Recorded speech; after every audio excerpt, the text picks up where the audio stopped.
absurd revenue sharing demands. And then another group, and by the way, that group would strike, I think. That if they don't do it, let's strike. The other group is like, hold on now. Hold on now. They're less inclined to strike. They're like, wait a minute now. We know we need to play basketball. All right. I think it's very odd that between ESPN and front office sports, The collective bargaining agreement discussions between WNBA franchise leadership and athlete representatives took place at league headquarters in New York, spanning approximately 3 hours before participants began departing. The gathering proved noteworthy for what didn't occur rather than what transpired. League ownership arrived without presenting any fresh contract terms, maintaining their stance that their existing offer stands as reasonable and requires no additional modifications or counter-proposals. A significant rift has emerged within the WNBA Players Association regarding negotiation strategy. One faction advocates for maintaining their current demands, particularly concerning revenue distribution arrangements that many observers consider unrealistic. Very odd that between ESPN and front office sports, the places that's been covering this the most, I love how they do not bring up the maximum amount of money that these players would get at the end of this CBA right here. Based on recent reports, the league has proposed a significantly higher salary structure with a maximum compensation potentially approaching $1.3 million to nearly $2 million. This contingent appears willing to pursue work stoppage if their requirements aren't met. Meanwhile, another segment expresses hesitation about halting competition, recognizing the necessity of actual game participation for their careers and the league's survival. Media coverage from ESPN and front office sports has notably avoided highlighting the complete financial picture of ownership's proposal. Reports consistently emphasize the $1.3 million maximum compensation figure while downplaying that this amount could escalate to approximately $2 million as the agreement progresses. This selective reporting appears designed to bolster athlete positioning by making the offer seem less substantial than it actually represents. Compensation potentially approaching $1.3 million to nearly $2 million over the life of the deal. They're making a point to only say $1.3 million because they're trying to empower the players. Well, it's just $1.3 million. Well, it's nearly $2 million by the end of the deal. So, and look, when you're talking about stories like this, you always go for the max amount of money involved because, well, that's what catches the attention. Standard journalism practice typically spotlights the highest potential earnings in such negotiations, yet these outlets deliberately omit this detail, seemingly supporting player demands for increased compensation. With fewer than 100 days remaining before season commencement, the urgency of reaching agreement intensifies. Nikkei Agume, speaking to Front Office Sports, expressed disappointment that management arrived without prepared proposals, noting this absence established the meeting's character from the outset. Rather than exchanging new terms, both parties spent the session clarifying the rationale behind their respective positions. Sources close to discussions indicated the primary objective involved facilitating direct communication between athletes and ownership, allowing questions and dialogue between the groups. Involved because, well, that's what catches the attention. So these outlets are making a point to not mention that because they're all in on these players getting paid. They're getting paid. Maybe not. Monday's pivotal meeting between the WNBA players and owners at league offices in New York lasted roughly 3 hours before attendees slowly started trickling out. By the way, there's less than 100 days till the... Notably absent from in-person attendance were high-profile union representatives Kelsey Plum and Nafisa Collier, who instead participated remotely through video conference. Physical attendees included Brianna Turner, Alicia Clark, and Stephanie Dolson from the player side. Ownership representation featured Connecticut Sun president Jennifer Rosaitis, New York Liberty owner Clara Wu-Tsai, and former player Sue Bird. Approximately 40 additional athletes joined virtually via video platform, including executive committee members unable to travel. The composition of player representation has drawn substantial criticism, with observers questioning whether these individuals effectively advocate for the league's broader interests. The start of the season. Quote, they volunteered that they did not have a proposal prepared at the top of the meeting. Nike Agumake told Front Office Sports.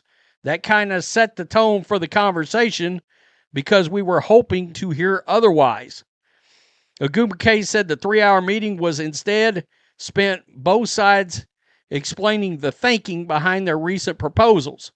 One of the main priorities, according to one source familiar with the negotiation, was to allow players. Some suggest the most prominent talent should handle negotiations directly, as current representatives include several figures who've publicly clashed with the league's most marketable athletes. The optics of having individuals perceived as antagonistic toward the sport's biggest stars leading these critical discussions raises questions about strategic approach. Earlier reports confirmed intense internal debate among the 17-member WNBA Executive Committee. Following these revelations, union leadership attempted damage control, with both Agume and Clark denying any organizational division, despite clear evidence of disagreement over strike willingness. The situation took an unusual turn when it emerged that politician Stacey Abrams and AFL-CIO President Liz Schuler participated in player discussions, offering their support. Negotiation was to allow players and owners to connect and ask questions of each other. By the way, the high-profile visits, attendance in person of Kelsey Plum and Nafisia Collier did not happen. They called in via Zoom, it looks like. Good God. Breonna Turner. I mean, y'all got the worst. This involvement of political figures and labor activists in sports contract negotiations struck many observers as peculiar and potentially counterproductive to league growth objectives. The presence of polarizing public figures in these discussions raised eyebrows regarding priorities and public relations strategy. Many questioned the wisdom of incorporating individuals with strong political associations into what should remain primarily athletic and business matters. This approach risks alienating portions of the fan base and creating unnecessary controversy around what are fundamentally economic negotiations. Ownership's proposal represents substantial financial improvement over current arrangements. I mean, y'all got the worst people ever representing the women in this. Alicia Clark and Stephanie Dolson were involved in this meeting as well. Connecticut's Sun President Jennifer Rosati, good Lord, she's a Caitlin Clark hater. Matt Amishi and New York Liberty owner Clara Wu Tasai and Sue Bird. Good Lord. Initial maximum compensation of $1.3 million could multiply 8 or 9 times by the agreement's conclusion, representing exponential growth from present salary structures. This quadrupling, and eventually much larger multiplication of earnings, occurs while the league continues operating at significant annual losses. The disconnect between financial reality and compensation demands has frustrated many observers.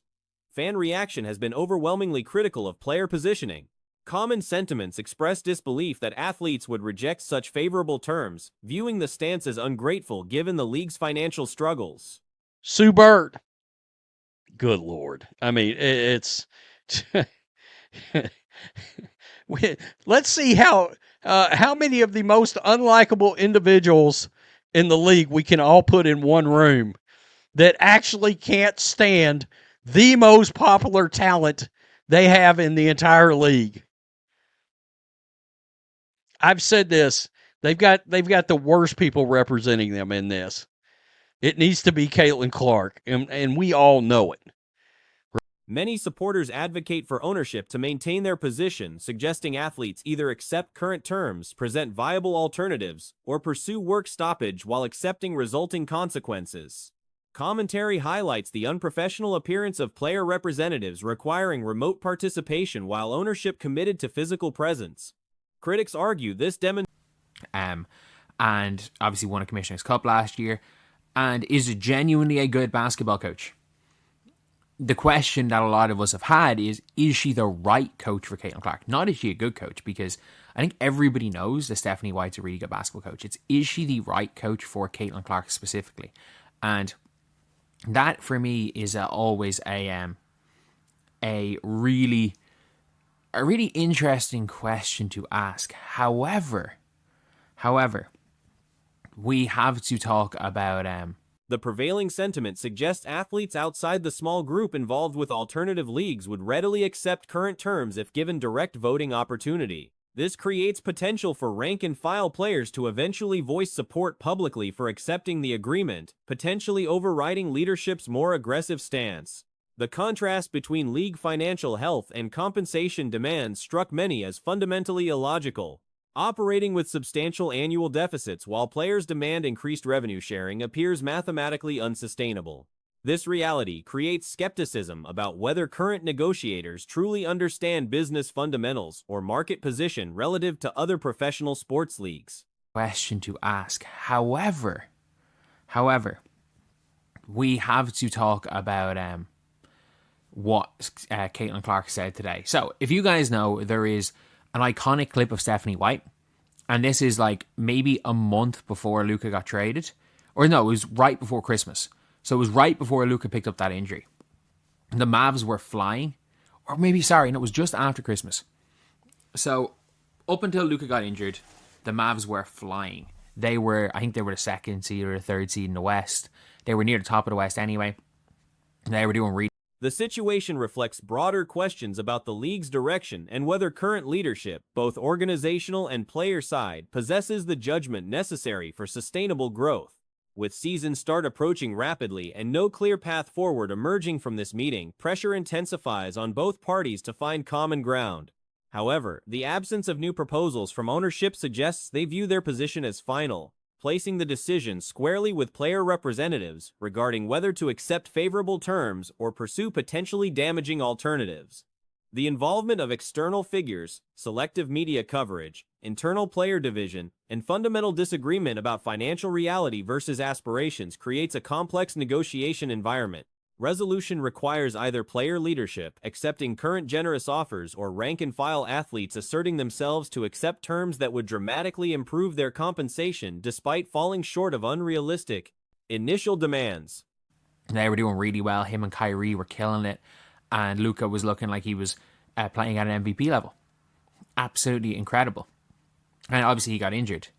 And Stephanie White on a broadcast said that the Dallas Mavericks were much better without Luka because more people score and more people touch the ball. And the ball moves better without Luka. Caitlin Clark is... Time constraints and financial realities suggest the latter outcome represents the most likely path forward, though current leadership appears resistant to this practical conclusion. The relationship between Caitlin Clark and Stephanie White represents one of the most scrutinized player-coach pairings in the Indiana Fever organization. Both figures are undoubtedly locked in for the upcoming season with the franchise. The notion of dismissing Stephanie White before allowing adequate time to develop the partnership seems entirely unrealistic.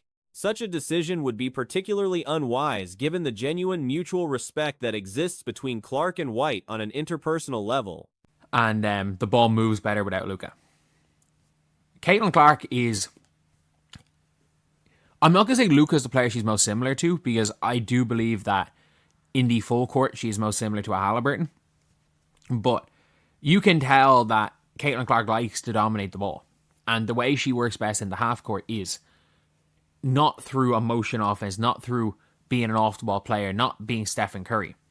And because, by the way, Caitlin Clark is as close... Saying Caitlin Clark is Stephen Curry is like saying Trae Young Stephen Curry.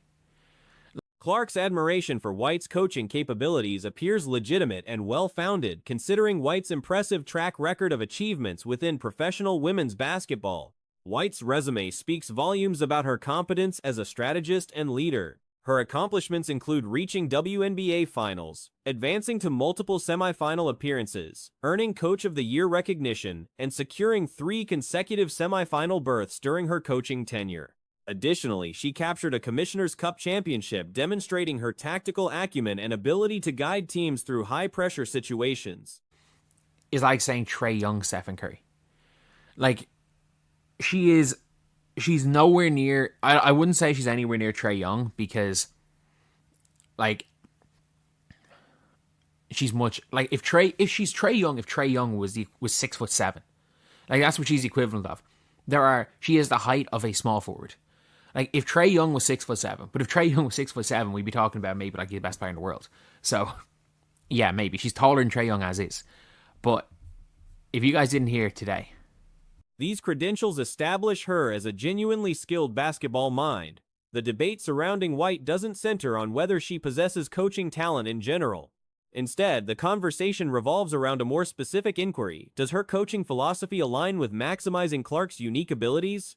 This distinction matters significantly when evaluating the long-term potential of their professional relationship. You guys didn't hear today. This is what Caitlin Clark said. In his game, maybe you would want to add to yours in the league? Man, I think Luka. I mean, Luka's amazing and he's incredible. I think the way he can not only score the ball, but also the way he passes. And I think the thing about him is, like, he's not the fastest, he's not the most athletic, but he can get his defender to move where he wants him to go, and he takes up that space, and he does a really good job of either keeping the defender behind him or keeping him to the side. So I think that's something I can certainly learn from. Like, I always kind of want to run away from the defense rather than absorbing the contact and taking up the space that they give me. This question gained particular relevance following recent statements made by Clark herself. An interesting historical moment emerged from White's broadcasting work, occurring approximately 1 month prior to a significant injury situation, or more precisely, just after the holiday season. During that period, the Dallas Mavericks were experiencing tremendous success, with their roster fully healthy. The team was positioned as either the second or third seed in the Western Conference standings, performing at an elite level near the conference summit. So I think obviously he's pretty incredible. He averages like a 30-point triple-double. So he makes it look pretty easy, but I can promise you it's not. So it's one of those things where she basically said the player that she looks at is the player that her coach specifically thinks is a net negative. The player her coach thinks is a net negative is like, yeah, I'm trying to be that player. Let's look at the comments. Try to get her to watch Shea tape. Is she more like Luka Doncic? Caitlin Clark is nothing like Stephen Curry. Like, not even remotely close to Stephen Curry. They don't play anything alike. The backcourt pairing was executing brilliantly, and the team's primary star was operating at most valuable player caliber, displaying truly remarkable basketball. Then came the injury that disrupted their momentum. During a broadcast appearance, White offered commentary suggesting that the Mavericks function more effectively without their star player present. Her reasoning centered on increased ball distribution, more diverse scoring outputs, and superior ball movement patterns when he wasn't dominating possessions. Close to Stephen Curry. They don't play anything alike. Like, it's like saying, I'm trying to think of just a comparison to Stephen Curry. It's like saying Jimmer and Stephen Curry played anything alike. Jimmer just comes off screens and shoots from 30. Like, Steph Curry is this off-the-ball mover, came into the league as a 2 guard, is actually a point guard. Like, Caitlin Clark's like a Halliburton type point guard. It's mad. She is nothing. She shoots from far. She's nothing like Stephen Curry. 2 favorite players, respective leagues. This observation becomes noteworthy when considering Clark's own playing style preferences. While comparisons might point towards certain floor generals in terms of full-court orchestration abilities, Clark clearly favors ball-dominant approaches to offensive execution. Her optimal performance in half-court settings doesn't emerge from motion-based systems or off-ball movement patterns. The comparison to a certain Golden State Warriors superstar gets thrown around frequently but lacks accuracy upon closer examination.